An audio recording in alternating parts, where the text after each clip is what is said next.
Welcome to the Political Matrix News. Politics, people, local, regional, national news. Political Matrix News keeps you informed. We have the sources, we have the truth from inside the Political Matrix.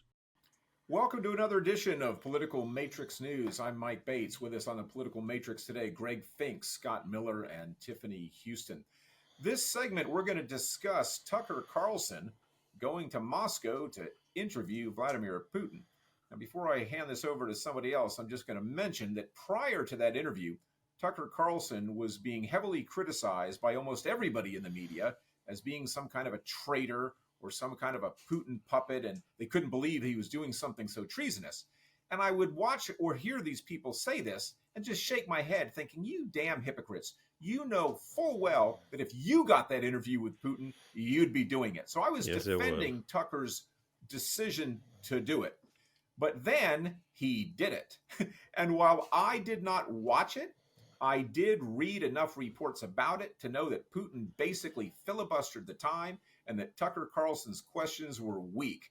So my pregame forecast was go Tucker. And by the way, I've never seen his show ever in my entire life. Now, I've seen excerpts because people email me clips from time to time, but I've never watched his show. It is on Fox. I've never watched it since he's left Fox. So pre-interview, I was rah-rah go Tucker because, look, if I could interview Vladimir Putin, heck yeah, I would do that, right?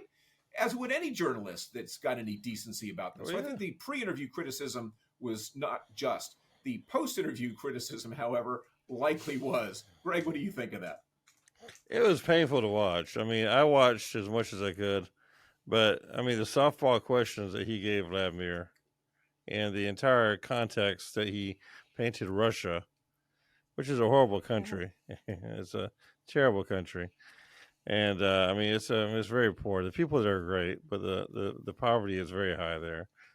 And the conditions are not all that well. The way he painted everything so good was just so bad. It's so well, that is a long-standing Soviet tradition. That Tucker enveloped very well. You know, even I will tell you that I read some of the. Oh, go ahead. I was just going to say, according to Pavel Zarubin, the interviewer, through Reuters translation, the Putin even said, to be honest, I thought that he would behave aggressively and ask so-called sharp questions like, you know, he's known for doing. And he was just not prepared for this. And he wanted, you know, he thought he would give the opportunity to respond in the same way. And he just did not fully enjoy the interview. And I think that's pretty telling. You know, I think both Tucker Carlson and Putin are opportunists, are propagandists, and they both seize this opportunity. Well, maybe Tucker just wanted to make sure he got out of Russia alive. Possibly. But, you know, to me, one of the interesting interesting bits of the thing was when Putin claimed that Bill Clinton had opened up the possibility that Russia could join NATO, but then he flip-flopped on it later, and that's why Russia's not part of NATO. Well, see, I didn't know it was a comedy regime. Hilarious. Yeah, the whole Russia joining NATO thing is ridiculous because the whole point of the North Atlantic Treaty Organization is to collectively defend each other against Russian aggression. Exactly. So if Russia is such a wonderfully peaceful country now that they can join NATO, then there's no need for NATO. Exactly. Exactly. I mean, the entire reason was after World War II, and to make sure we, were having a very good unification against Soviet communism. And I mean, no offense to Russia, they're still communists or socialists. I mean, they are not the little shiny city on the hill that Putin's trying to make them out to be. I mean, I have aunts and uncles who were missionaries who smuggled Bibles into Russia.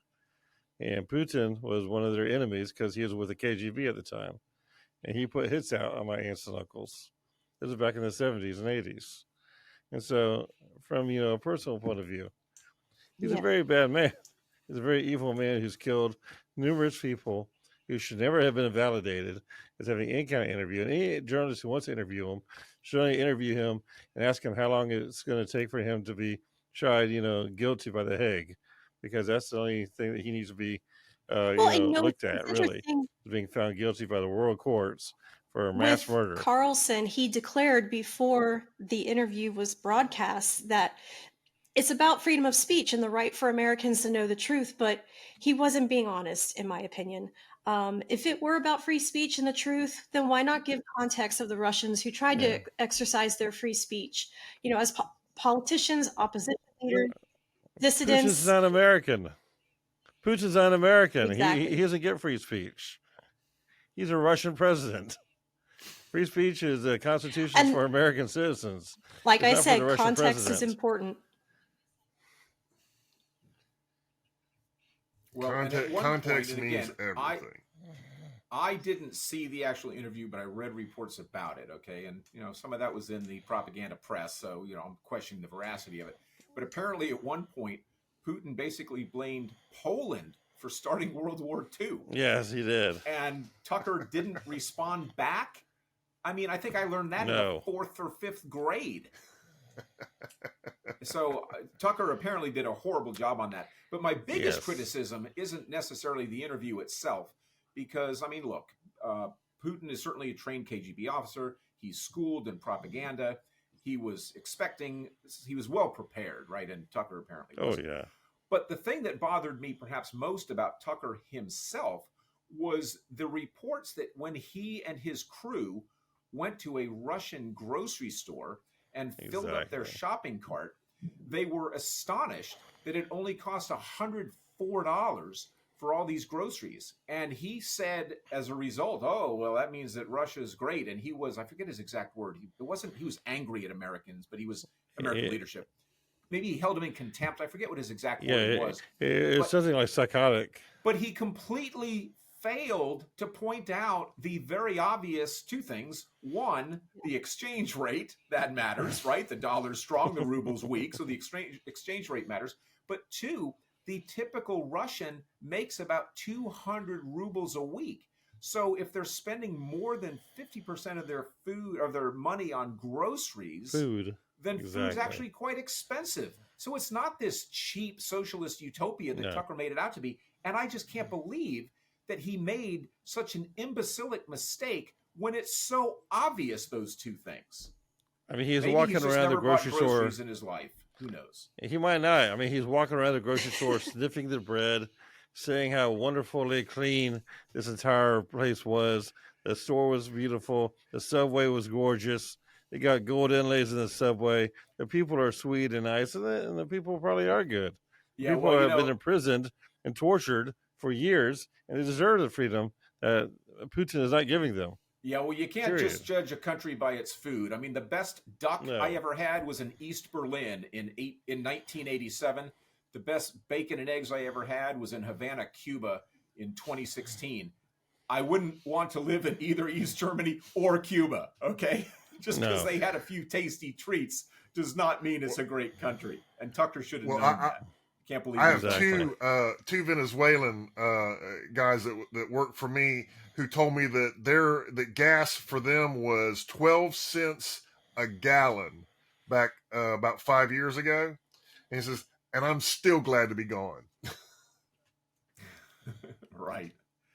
All right. Well, that's going to wrap it up for this episode of The Political Matrix. So join us again, because we'll be back with more to talk about.